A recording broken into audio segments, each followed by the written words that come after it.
महत्वपूर्ण टॉपिक जो काफी दिनों से आप लोगों के मन में जिज्ञासा था कि पंचधाम मैत्री पे सर वीडियो बनाइए। तो आज का क्लास ही हमने चुना है। बहुत ही महत्वपूर्ण टॉपिक है क्योंकि जब भी हम कुंडली का एनालिसिस करते हैं तो पंचधाम मैत्री को अगर हम समझ लेते हैं तो हम बहुत एक्यूरेसी अपने विश्लेषण में हम ला पाएंगे। तो इसी कुंडली विश्लेषण के कार्यक्रम में आज का हमने टॉपिक लिया है पंचधाम मैत्री। और आप सभी तैयार हो गए होंगे, तो अब हम और विलंब ना करते हुए आज के इस टॉपिक पे हम डिस्कस करते हैं कि वास्तव में पंचधाम मैत्री जो है वो क्या होता है। मैंने एक कुंडली यहाँ पर मेष लगन की कुंडली यहाँ पर मैंने शेयर की है। मैं इसी कुंडली के आधार पर आज पंचधाम मैत्री के बारे में आप सबको बताने का प्रयास करूंगा। तो चलिए आज के कार्यक्रम का शुरुआत एक बार पुनः आप सभी का बहुत बहुत हार्दिक अभिनंदन हमारे इस विशेष कक्षा में जो बेसिक एस्ट्रोलॉजी की जिसको हम न्यू कहते हैं, क्योंकि जब तक हम ग्रहों की नैसर्गिक तात्कालिक मित्रता और शत्रुता को जब तक हम नहीं समझेंगे तब तक हम कोई भी कुंडली का एनालिसिस अच्छे से नहीं कर पाएंगे। तो उसी तारतम्य में चलिए आज की क्लास का हम शुरुआत करते हैं। पंचधाम मैत्री से पहले हम ग्रहों की नैसर्गिक मित्रता और नैसर्गिक शत्रुता के बारे में आपसे हम चर्चा करते हैं। जैसे इस मेष लगन की कुंडली आपको दृष्टिगोचर हो रही होंगी, इसमें आपको स्पष्ट रूप से दिखाई दे रहा है ये मेष लगन की कुंडली है और हम 9 ग्रह और 9 ग्रहों के जो नैसर्गिक मित्र और जो नैसर्गिक शत्रु होते हैं, इसके अलावा ग्रहों के अधिमित्र, मित्र, सम, शत्रु और अधिशत्रु। अधिमित्र का मतलब होता है बहुत ज्यादा मित्र, बहुत ज्यादा क्लोज। मित्र मतलब होता है सामान्य भी, और सम मतलब होता है ना काहू से दोस्ती और ना काहू से बैर। शत्रु मतलब होता है कि कोई दुश्मन है जो हमें नुकसान पहुंचा सकता है। और एक और शब्द आया है अधिशत्रु। अधिशत्रु का मतलब होता है जानी दुश्मन।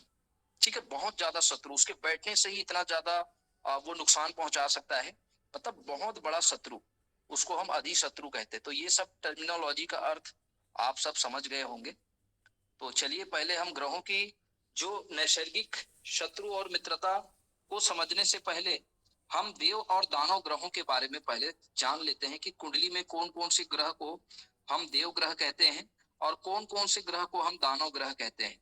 तो देव ग्रहों की श्रेणी में सूर्यदेव, चंद्रदेव, मंगल देव और गुरुदेव को कंसीडर किया जाता है।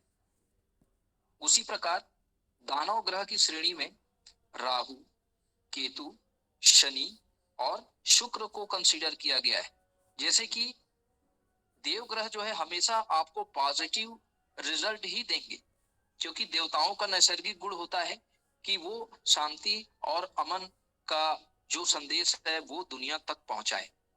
ठीक है, तो इसमें हमेशा कुछ न कुछ पॉजिटिविटी जो है इन ग्रहों की एनर्जी में आपको देखने को मिलेगा। लेकिन ये भी ग्रह हो सकते हैं आपकी कुंडली में स्पेशियस हो सकते हैं, योग कारक हो सकते हैं, लेकिन इन ग्रहों की दशा में कोई ना कोई निगेटिविटी फल जरूर हमको कंसीडर करना है। इसलिए ये क्या है, दानव ग्रह है, क्योंकि दानव की प्रकृति क्या होता है, रिवेंजफुल होता है, बदला लेने की भावना होता है। हो सकता है उसके अंदर कोई निगेटिविटी भी हो। तो इस तरह से हम दानव और देव को सबसे पहले अलग करते हैं। और ये दोनों के बीच जो है सेतु का जो काम करता है वो बुध महाराज। तो बुध महाराज जो है वो देवताओं का भी मित्र है और बुध महाराज जो है वो दानव का भी मित्र है। क्योंकि बुध की स्थिति को हम विचार करते हैं कि बुध जो होता है वो सुकुमार होता है, अर्थात ये किशोरावस्था का बालक है। अब किशोरावस्था को हम अगर देवता के साइड रख देंगे तो इसमें देव वाला गुण आ जाएगा। अगर ये बुध असुरों के साथ बैठ गया तो असुरों की निगेटिविटी को ये क्या कर लेगा, एब्जॉर्ब कर लेगा, क्योंकि ये बालक है। क्योंकि इसको हम जो भी सिखाएंगे, जिस दिशा में इसको हम डाइवर्ट करेंगे, चाहे वो पॉजिटिव दिशा में हो चाहे वो निगेटिव दिशा में, तो जो किशोरावस्था के जो बालक होते हैं उसमें बहुत ज्यादा हार्मोनल चेंजेस होता है। उसके मन में अंतर्द्वंद चलने के कारण वो डिसीजन नहीं ले पाता। इस कारण से इस अवस्था में, इस किशोरावस्था में उसको, अगर हम उसको एक अच्छा, अगर उसको दिशा मिल जाए तो वो अपने लाइफ में वो क्या कर सकता है, स्टेबिलिटी वो प्राप्त कर सकता है। अगर वो भटक जाए अपने लक्ष्य से तो वो जो है गर्त में भी चला जाएगा, वो अपना लाइफ को भी क्या कर देगा, स्पॉइल कर सकता है। तो इस तरह से हम इसको समझते हैं। तो चलिए आइए अब हम इस कुंडली में सबसे पहले देखते हैं कि नैसर्गिक जो मित्रता कौन कौन सा है। मैंने कहा सूर्य की जो नैसर्गिक जो मित्रता होगी वो किनके किनके साथ होगी, जाहिर सी बात है चंद्रमा, चंद्रमा के साथ, मंगल के साथ और गुरु के साथ। तो अधिमित्र का मतलब ये हुआ, अब यहाँ पर सूर्य को देखिए, सूर्य यहाँ पर है तो यहाँ से हम उल्टा तीन गिनती गिनते हैं, 1 2 3, ठीक है। तो सूर्य का जो अधिमित्र है, सबसे अच्छा दोस्त वो कौन होगा, चंद्रमा होगा। यहाँ पर कर्क राशि आप देख पा रहे होंगे। तो सबसे मित्र, सबसे अधिक मित्र जो है वो सूर्य का कौन सा ग्रह है, चंद्रमा, ठीक है। फिर उसके बाद अब सूर्य के मित्र ग्रह कौन है, अब हम मित्र ग्रह देखेंगे। तो सूर्य के मित्र ग्रह कौन है, ये बुध है। बुध को हम सूर्य का मित्र ग्रह मानेंगे। अब सूर्य के, आप देख रहे होंगे सूर्य के सम कौन कौन से, मतलब सूर्य से जो समानता, ना काहू से दोस्ती ना काहू से बैर, मतलब सूर्य कौन कौन से ग्रहों को अपना न्यूट्रल मानता है, ना उससे वो दोस्ती रखता है और ना ही उससे वो बैर रखता है। तो अब हम देखेंगे कौन कौन सा ग्रह है। सबसे पहले, क्योंकि देखो सूर्य से यहां से 1 2 3 ये ग्रह जो है वो क्या होंगे, इसके नैसर्गिक मित्र होंगे, तत्कालिक मित्र कहेंगे इसको, ठीक है। ये वाला भाव, ये वाला भाव और ये वाला भाव का स्वामी जो है सूर्य का क्या होगा, तात्कालिक मित्र होंगे, ठीक है। तात्कालिक मित्र और नैसर्गिक मित्र में आपको अंतर समझना होगा। नैसर्गिक मित्र जो सूर्य के नैसर्गिक जो मित्र है वो कौन है, चंद्रमा है, इसको हम अति मित्र कहेंगे। नैसर्गिक मित्र मंगल है और नैसर्गिक मित्र जो है वो गुरु है, ठीक है। तो अब यहाँ पर अब हम देखेंगे कि इसका सम हो गया। अब सूर्य के शत्रु कौन हुए, यहां से हम इस सूर्य का हम देखेंगे कि इस सूर्य का शत्रु कौन होगा इस कुंडली में। तो तीन गिनती गिनते हैं, 1 2 3। अब इसको गिनने के बाद ये तो सम हो गया, ठीक है। गुरु भी क्या है, सूर्य के क्या है, मित्र है, देव है, इसलिए ये उसके शत्रु नहीं होंगे। लेकिन अब आ जाते हैं यहाँ पर शनि। तो शनि देव जो है वो क्या होंगे, सूर्य के शत्रु होंगे। क्या होंगे, शत्रु होंगे। क्योंकि सूर्य को हम क्या मानते हैं, क्योंकि इससे सप्तम है, गिनते हैं 1 2 3 4 5 6 7। तो इसका जो है शत्रु जो है वो शनि हो जाएगा। और कौन कौन से ग्रह हो सकते हैं, राहु,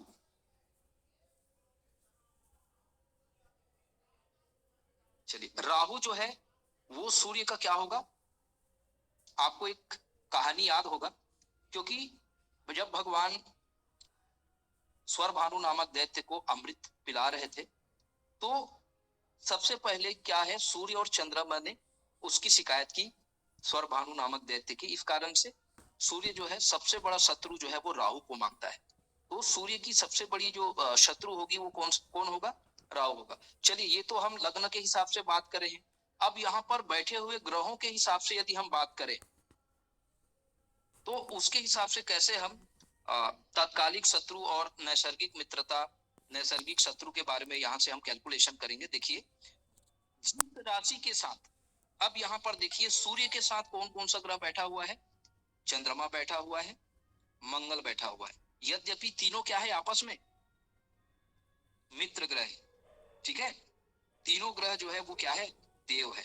तो लेकिन ये आपस में एक ही भाव में बैठे होने के कारण, क्योंकि कोई भी ग्रह कोई भी भाव में अगर एक से अधिक ग्रह बैठे हैं तो उन ग्रहों में अंतर द्वंद चलता है, युद्ध की स्थिति चलती है, चाहे वो मित्र ग्रह ही क्यों ना।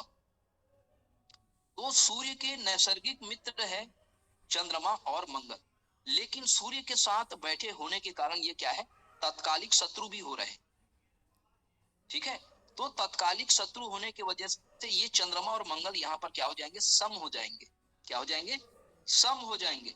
तो ये ना तो सूर्य की दशा में न तो चंद्रमा शुभ फल प्रदान करेगा और न ही अशुभ फल प्रदान करेगा। उसी तरह से मंगल भी न तो शुभ फल प्रदान करेगा और न ही अशुभ फल प्रदान करेगा सूर्य की दशा अंतरदशा में। चलिए अब हम सूर्य के बाद अब चंद्रमा को लेते हैं।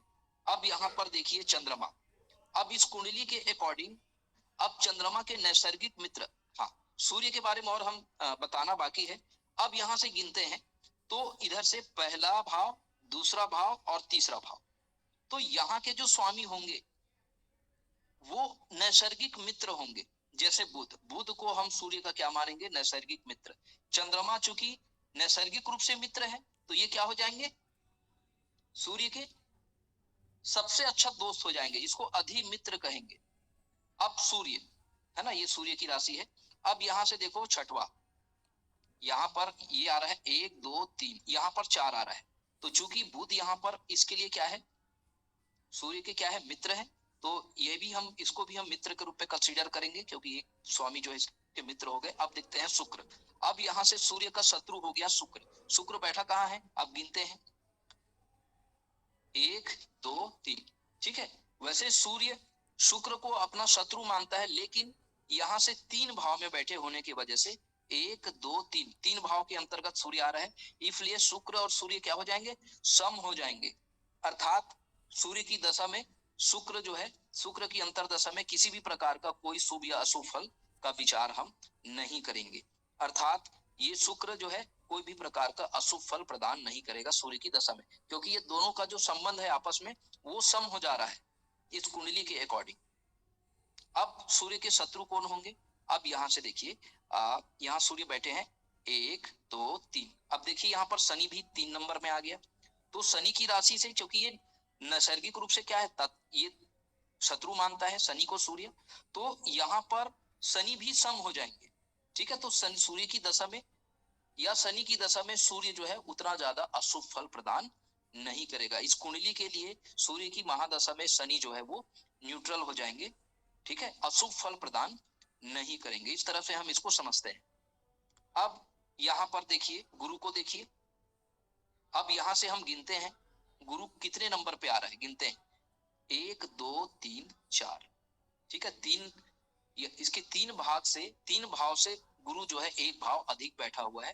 तो कहीं ना कहीं ये गुरु, वैसे नैसर्गिक रूप से सूर्य और गुरु क्या है, आपस में मित्र है, लेकिन यहाँ पर बैठने के कारण क्या हो गया, मित्र और शत्रु अर्थात सम, ये सम हो गया। अर्थात सूर्य की महादशा में या गुरु की महादशा में सूर्य जो है वो कोई ना तो शुभ फल देगा ना अशुभ फल देगा। इसी तरह से सूर्य की महादशा में गुरु ना तो अशुभ फल देगा ना ही शुभ फल देगा, अर्थात ये क्या होगा, उदासीन होगा, न्यूट्रल होगा। अब हम देखते हैं शनि के बारे में। तो यहाँ से हम शनि का विचार करें तो शनि यहाँ पर सूर्य के क्या हुए, अधि शत्रु हुए, सबसे ज्यादा शत्रु। अर्थात सूर्य की दशा में शनि सबसे ज्यादा निगेटिव फल देगा और शनि की दशा में सूर्य जो है वो सबसे ज्यादा निगेटिव फल देगा। तो इस तरह से हम फल कथन करते हैं। उसी तरह से केतु भी जो है अशुभ फल प्रदान करेगा सूर्य की दशांतर दशा में, और केतु की दशांतर दशा में सूर्य से संबंधित अशुभ फल कथन हम करेंगे।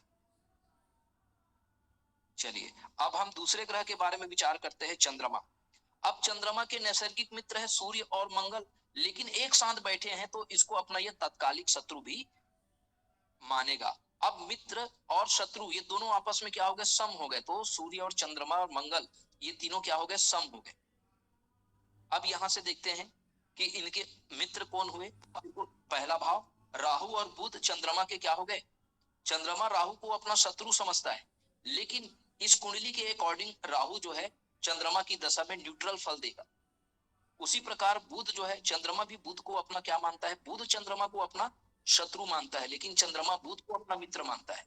लेकिन नैसर्गिक रूप से क्या है, दोनों आपस में मित्र है। तो बुध भी यहाँ पर क्या फल देगा, सम फल देगा, चंद्रमा की दशा में सम फल प्रदान करेगा। अब देखते हैं यहाँ पर शुक्र।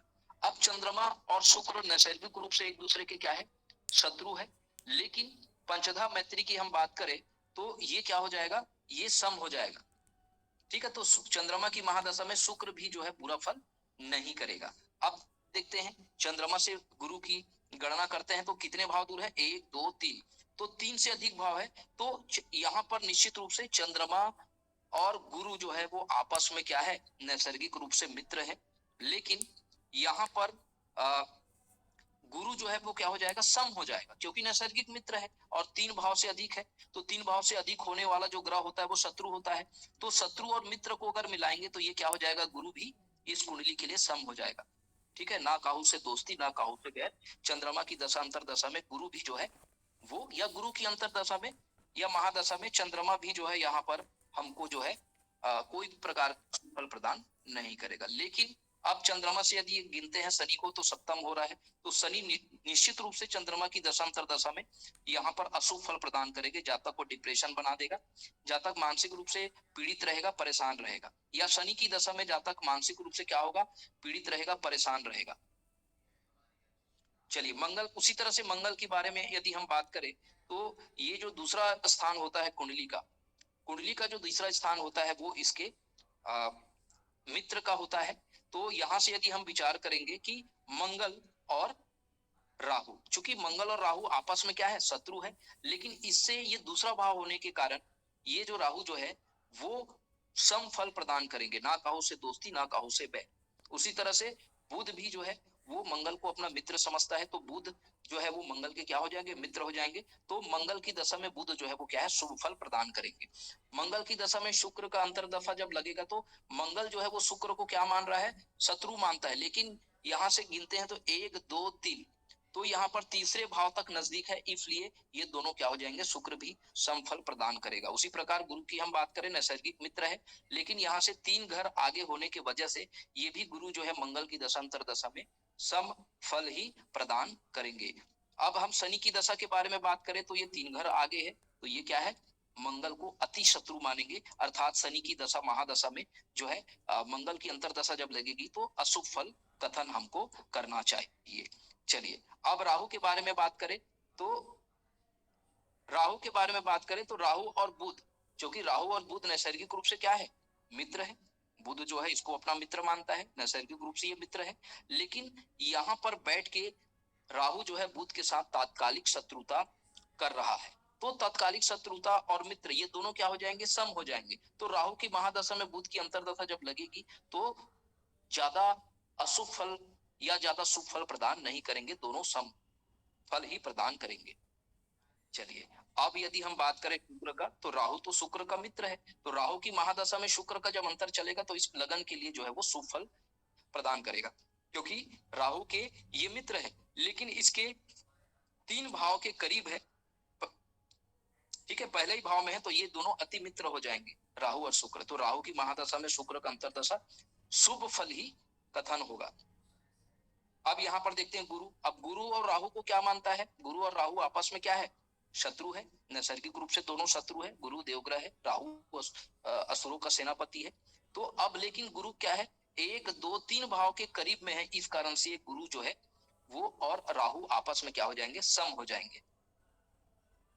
चलिए आगे हम विचार करते हैं। अब यहां से करते हैं तो राहु और शनि आपस में क्या है, मित्र है, लेकिन 3 भाव अधिक होने के कारण 1 2 3 3 भाव से अधिक में ये बैठे होने के कारण ये क्या है, शत्रुता भी पैदा करेगा, मित्र शत्रु अर्थात सम।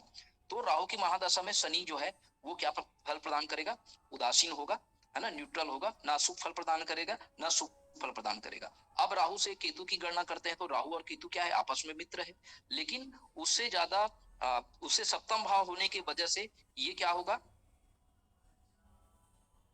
ये केतु की दशा में कुछ अशुभ फल प्रदान करेंगे।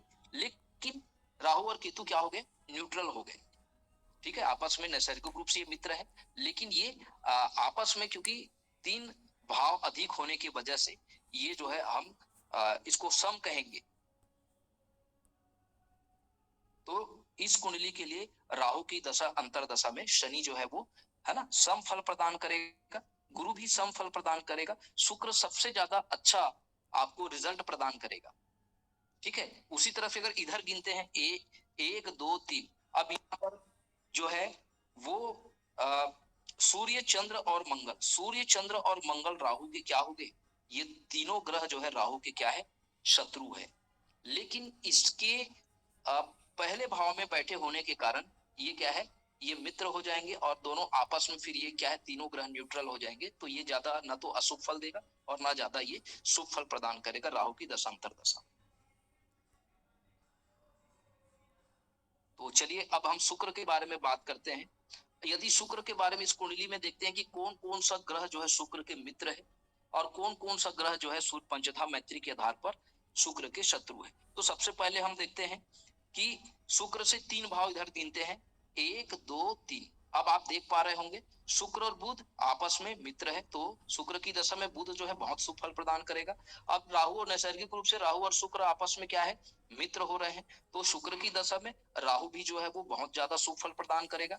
अब हम इधर देखते हैं, यहां से देखते हैं कि शुक्र 1 2, तो यहाँ पर हम देख रहे हैं कि ये सूर्य चंद्रमा और मंगल ये शुक्र को क्या मानते हैं, अपना नैसर्गिक रूप से शत्रु मानते हैं। लेकिन यहाँ से दूसरे भाव होने की वजह से इसमें क्या हो गई, मित्रता भी हो गई। तो ये शुक्र की महादशा में सूर्य चंद्र और मंगल जो है वो निगेटिव फल ज्यादा प्रदान नहीं करेंगे और ना ज्यादा ये पॉजिटिव फल प्रदान करेंगे, न्यूट्रल रहेंगे। अब यहाँ पर हम शुक्र से गिनते हैं 1 2। शुक्र जो है वो गुरु को अपना शत्रु मानता है, लेकिन यहाँ से 1 2 दो भाव से अधिक दूर होने के कारण ये क्या हो गए, आपस में मित्र भी हो गए। तो इस कारण से गुरु भी शुक्र की दशा में क्या है, निगेटिव फल नहीं देगा, ये सम हो जाएंगे दोनों। अब यहां से हम गिनते हैं, शुक्र से गिनते हैं 1 2 3। अब देखो शनि, शनि जो है 3 भाव अधिक दूर स्थित है, तो अधिक दूर स्थित होने के कारण यहाँ आप देख पा रहे होंगे कि यहाँ शुक्र जो है वो और शनि आपस में क्या है, नैसर्गिक रूप से ये मित्र है। शुक्र और शनि नैसर्गिक रूप से मित्र है, लेकिन ये 3 भाव अधिक दूरी होने की वजह से ये क्या हो जाएंगे, ये शत्रु है। तो मित्र और शत्रु क्या हो जाएंगे, सम हो जाएंगे। तो ये शुक्र की महादशा में या शनि की महादशा में शुक्र जो है ज्यादा शुभ फल प्रदान नहीं करेगा, या शुक्र की महादशा में शनि ज्यादा शुभ फल प्रदान नहीं करेगा, ये दोनों आपस में सम हो जाएंगे। चलिए अब केतु के बारे में हम विचार करें, तो केतु और शुक्र जो है नैसर्गिक रूप से क्या है, मित्र है इस कुंडली के अकॉर्डिंग। ठीक है, दोनों दानव ग्रह है तो आपस में मित्र हो गए, लेकिन 3 भाव 1 2 3 भाव अधिक होने से क्या है, इसमें आपस में शत्रुता होगी। तो पंचधा मैत्री से ये भी क्या हो जाएंगे, सम हो जाएंगे। अब गुरु के बारे में हम बात करें तो इस कुंडली के अकॉर्डिंग गुरु के कौन कौन से ग्रह मित्र है, कौन कौन से सम है और कौन कौन से शत्रु ग्रह है, इसके बारे में हम विचार करें। तो गुरु से हम गिनते हैं 1 भाव 2 भाव और 3 भाव। तो ये तीनों भाव में जितने ग्रह बैठे हैं, अब उनकी प्रकृति देखते हैं। तो गुरु का शत्रु कौन है, शुक्र है, क्योंकि ये दैत्यों के गुरु है और ये गुरु जो है वो देवों के गुरु है। तो चूंकि ये 3 भाव करीब है, इसलिए एक गुरु जो है वो शुक्र क्या हो जाएंगे, सम हो जाएंगे। इसलिए गुरु की महादशा में शुक्र जो है वो शुभ फल ज्यादा ना तो शुभ फल प्रदान करेंगे और न ही ज्यादा अशुभ फल प्रदान करेंगे, सम रहेगा, हर चीज में सम रहेगा।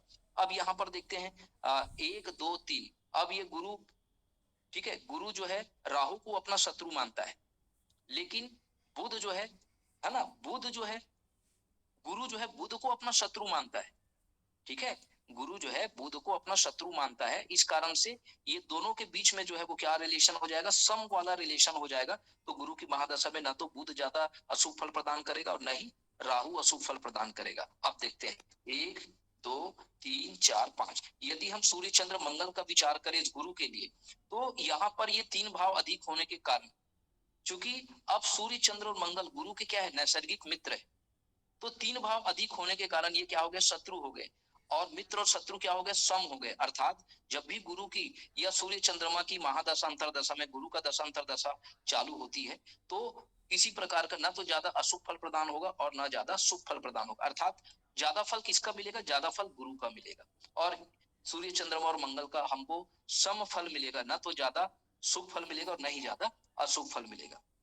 अब यहाँ पर इधर गिनते हैं 1 2 1 2 3। अब यहाँ पर देख रहे हैं शनि, शनि गुरु को क्या मानता है, अपना शत्रु मानता है, लेकिन यहाँ पर 3 भाव के करीब होने की वजह से ये आपस में क्या हो जाएंगे, सम हो जाएंगे, और गुरु और शनि के बीच में क्या हो जाएगा, सम संबंध हो जाएगा। गुरु और की महादशा में शनि की अंतरदशा में ज्यादा अशुभ फल, न तो ज्यादा शुभ फल प्राप्त होगा और न ही ज्यादा शुभ फल प्रदान करेगा। इसी तरह से आप केतु को भी आप देख पा रहे होंगे, गुरु केतु को अपना नैसर्गिक रूप से शत्रु मानता है, लेकिन कि गुरु की, क्योंकि ये गुरु से 3 भाव दूर होने की वजह से गुरु का ये क्या हो जाएगा, ये सम हो जाएगा गुरु की महादशा में, ना तो ये ज्यादा लाभ प्रदान करेगा और नहीं ज्यादा हानि प्रदान करेगा। तो इस तरह से यदि हम शनि के बारे में भी विचार करें तो शनि से इधर 3 गिनते हैं, 3 भाव, 1 2 3।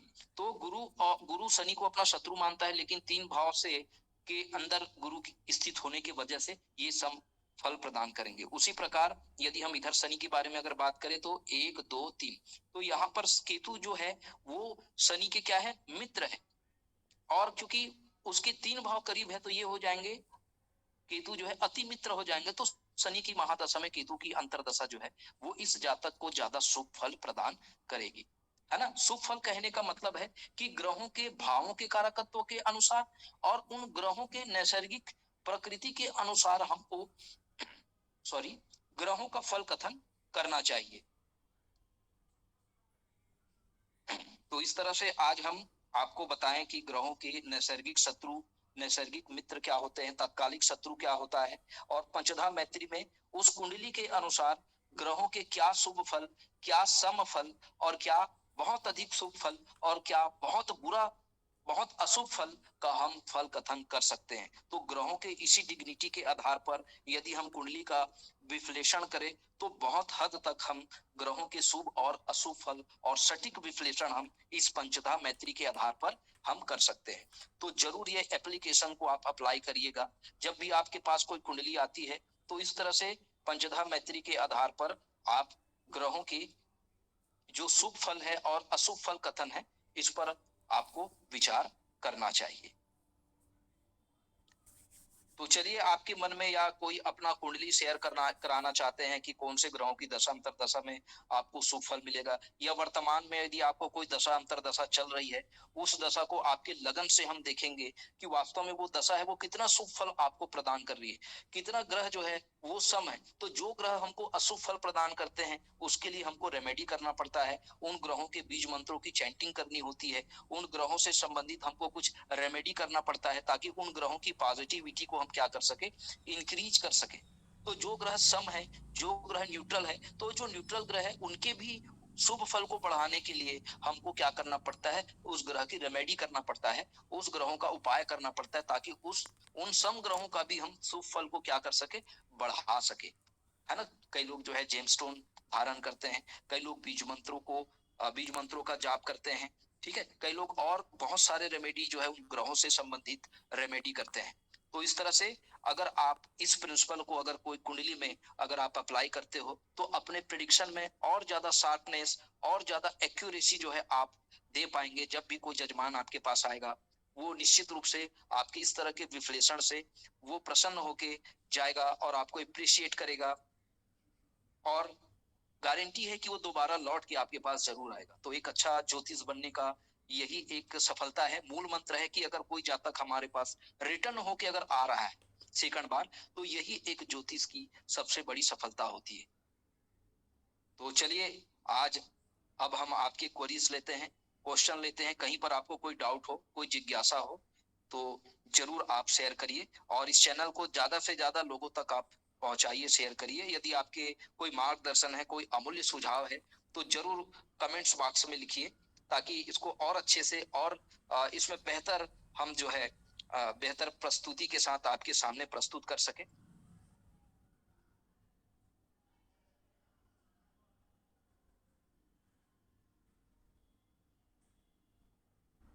तो अगला है आपके क्वेरीज का, क्वेश्चन का। यदि आपके मन में किसी तरह का कोई डाउट है, आप अपना कुंडली शेयर करना चाहते हैं रिगार्डिंग आज के सेशन के, तो स्वागत है।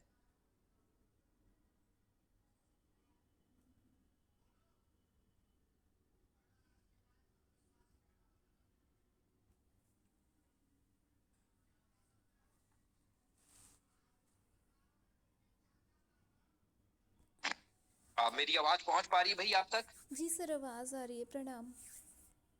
जी जी, आशीर्वाद। सर, मैं अभी कोई प्रश्न नहीं पूछ रही हूँ और चार्ट भी नहीं दिखा रही हूँ। मैं इसको घर पे खुद प्रैक्टिस करके फिर आपसे अगले जी सेशन जी में जी, पूछना चाहती हूँ। ये एक्चुअल में क्या है, वीडियो को आप बार बार जरूर देखिएगा जी जी। क्योंकि ये थोड़ा सा मैथमेटिकल पोर्शन है, इसमें जी कैलकुलेशन आपको करना है, जी क्योंकि इसको ना प्रैक्टिस करना पड़ेगा। जी तो इसको आप बना लीजिएगा, एक कुंडली है, अपना ही कुंडली में बना के आप खुद उसको एक चार्ट बनाएंगे, और चार्ट बना के आपके कौन कौन से ग्रह नैसर्गिक मित्र है, कौन कौन से नैसर्गिक नैसर्गिक शत्रु है, जी सर। पंचधा मैत्री में कौन सा ग्रह जो है सम हो रहे हैं। हम्म। क्योंकि पंचधा मैत्री इसलिए इंपॉर्टेंट है, क्योंकि पंचधा मैत्री से ही हमको ग्रहों की जो प्रकृति है उसके बारे में पता चलता है कि कौन सा ग्रह हमारा मित्र है, कौन सा ग्रह हमारा शत्रु है, कौन सा ग्रह हमारा अधिमित्र है, कौन सा ग्रह हमारा अधिशत्रु है, और कौन सा ग्रह हमारा सम है। जी सर। तो इसलिए पंचधा मैत्री बहुत इंपॉर्टेंट हो जाती है।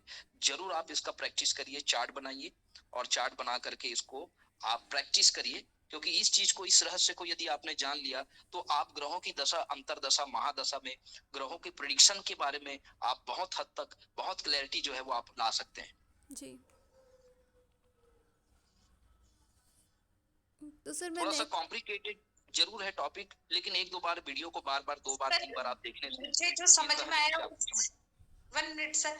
सर मुझे समझ में आया है वो सही है क्या कि जब भी किसी भी जैसे दशा चल रही, महादशा या अंतरदशा है, तो उसके अंतर्गत 3 जो घर है उनमें है ना, 3 हाउस जो है वहां तक जो आते हैं ग्रह वो लगभग सभी सम हो जाएंगे, बिल्कुल बिल्कुल बिल्कुल। है ना। और जो 3 अगर घर वो, से आगे है तो वो अगर वो प्रॉफिट देने वाले हैं तो बहुत अधिक प्रॉफिट देंगे, और अगर वो हार्म करने वाले हैं तो वो हार्म करेंगे फिर वो। हाँ हाँ, जी जी, बिल्कुल डेफिनेटली यही है ना आपको, सर?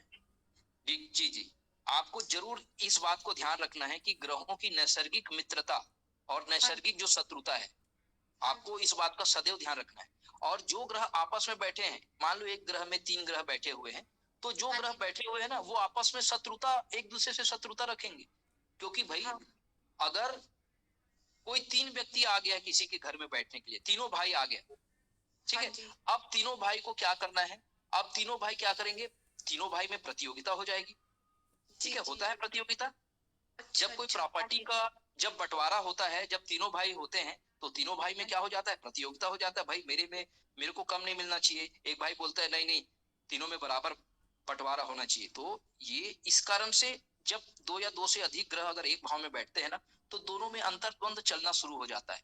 सब बोलते हैं कि मैं अपना कारकत्व का ज्यादा मैं फल दूंगा, सूर्य बोलेगा नहीं नहीं, मैं तेज हूँ, मेरे तेज के सामने कोई आता है वो अस्त हो जाता है, तो आपका फल कम होगा, मेरा तेज ज्यादा है तो मेरा कारकत्व का ज्यादा फल आपको प्राप्त होगा। तो इस तरह से, तो सूर्य के सामने जो अगर भी सर ग्रह आता है, ऐसा हो किसी के कुंडली में ना बहुत सारे मतलब 4 या 5 ग्रह एक साथ ही बैठे हो किसी के लग्न में, तो फिर उसको तो बहुत प्रॉब्लम होगी लाइफ में, ऐसा होता हाँ, है? अंतर्द्वंद रहेगा, बिल्कुल, करूं या ना करूं, करूं या ना करूं, क्योंकि अभी मेरे पास सारे कुंडली ग्रह, है नहीं, मैंने देखी थी सर किसी की, हाँ मेरे रिलेटिव ही है, मैं हाँ आपको बाद में अगले नेक्स्ट सेशन में शेयर करूंगी, उनके हाँ लग्न में ही बैठे हैं हाँ। शनि और सूर्य और सभी लगभग लगभग 4 या 5 ग्रह बैठे हुए हैं उनके उसमें। अब ऐसे कंडीशन में हम क्या करेंगे, कौन से 2 ग्रह हैं जो सबसे क्लोज कंजक्ट है, अच्छा, ठीक है, सबसे पहले हमको वो देखना है। हाँ हाँ, तो अभी जो तो मुझे एकदम याद क्लोज, नहीं आ रहा है ठीक क्योंकि है, मिस कुंडली भी नहीं है मेरे क्लोज पास। क्लोज कंजक्ट है, उसकी डिग्री जरूर आप चेक करेंगे, क्योंकि हाँ जितना ज्यादा क्लोज होगा, वो उसी युति का फल मिलेगा, उसी युति का फल कथन वहां पर अपने को करना है, हाँ। और वो बाकी कितनी डिग्री अंतर्द्वंद तो तक होने चलेगा। चाहिए सर, कितनी डिग्री तक 3 मतलब? डिग्री, 3 डिग्री 20 मिनट, अगर कोई ग्रह एक दूसरे से 3 डिग्री 20 मिनट अगर दूर है, तो इस हम्म, कंजक्शन को हम स्ट्रॉन्ग कंजक्शन कहेंगे, और उस युति का हम विचार करेंगे। जैसे इस कुंडली में आप देख पा रहे होंगे, अगर चंद्र मंगल एक दूसरे से 3 डिग्री 20 मिनट अगर दूर है, तो हाँ इसको हम जी, चंद्र मंगल लक्ष्मी योग कहेंगे। एक विशेष युति बन जाएगा, एक विशेष योग बन जाएगा, जिसका कुछ अलग फल कथन शास्त्र के, शास्त्र अच्छा, में। एक अगर एक साथ ही बैठे हुए हैं लेकिन अगर 3 डिग्री 20 मिनट अगर दूरी पर है तो वो फिर उनका अलग भाव, वो हाँ, मतलब वो उनका युति हो गया, वो युति है हो ना? गया। तो दोनों अच्छा, क्लोज शुभ कंजक्ट फल देने होने की वजह लगेंगे से, फिर वो? हाँ, अच्छा अच्छा अच्छा। तो उसके हम अलग फल कथन करेंगे, उस युति का अलग फल कथन करेंगे उस भाव के recording. Okay okay sir, thank you sir, बस यही था। वैसे तो इजी था सर, आपने बहुत अच्छे से भी समझाया है, बहुत अच्छे से समझ में आ गया है। चलिए, थैंक बहुत यू अच्छी सर। बात है, आप लोग ने बहुत धैर्य से, शांति के साथ सुना है, इसलिए आपको ये समझ में आया। और जिनको समझ में नहीं आया, वो बार बार वीडियो को जरूर देखिए, क्योंकि बार बार देखने से जरूर सहज रूप से ये समझ में आएगा, क्योंकि आज का जो सेशन है बहुत महत्वपूर्ण है कुंडली विश्लेषण की दिशा में। अगर इस टॉपिक को यदि हम बहुत अच्छे से अगर अंतःकरण करते हैं तो निश्चित रूप से ज्योतिष एनालिसिस है ना, एस्ट्रोलॉजी प्रेडिक्शन के क्षेत्र में आप निश्चित रूप से बहुत ज्यादा एक्यूरेसी जो है आपके प्रेडिक्शन में आप ला पाएंगे। जी सर, धन्यवाद सर। जी, और किसी के मन में कोई क्वेरीज है तो आप पूछ सकते हैं। Recording today class.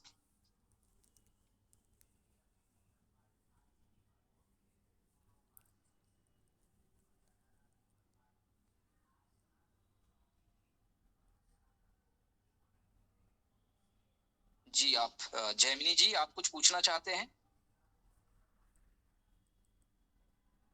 आप तक हमारी आवाज पहुंच पा रही है?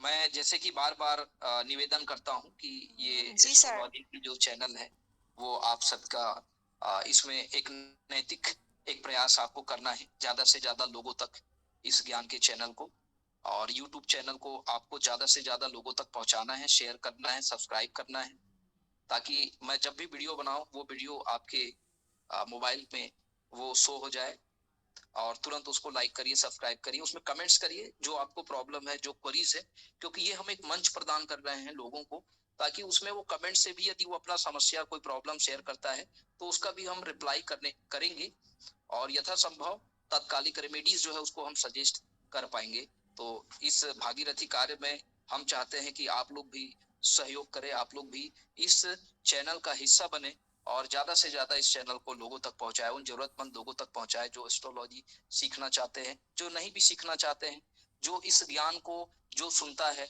जो एस्ट्रोलॉजिकल नॉलेज को जो ग्रहण करना चाहता है, निश्चित रूप से उस पर भगवत कृपा होती है, क्योंकि हम ज्योतिष को हम देवों की वाणी कहते हैं और इस तरह से ज्योतिष के विश्लेषण से भी संबंधित जो क्लास है, जो वाणी है, जो नॉलेज है, यदि उसका भी हम अंतःकरण करते हैं, उसको सुनने मात्र से हमारे ग्रहों की जो निगेटिविटी है वो भी शुभ हो जाता है और हमको शुभ फल प्रदान करने लगता है।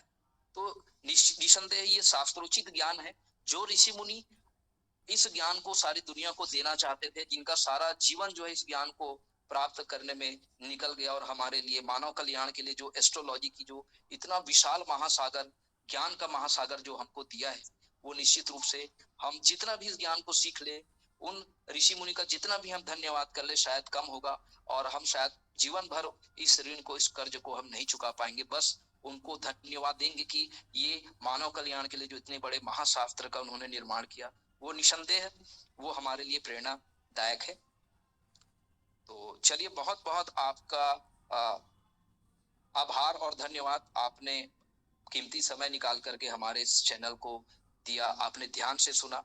भगवान आपको खुश रखे, भगवान आपकी मनोकामना पूर्ण करे। इसी उत्साह के साथ एक बार फिर से एक नए टॉपिक के साथ आपसे मुलाकात होगी। नमस्कार। प्रणाम सर। धन्यवाद सर, प्रणाम सर। आशीर्वाद, प्रणाम सबको।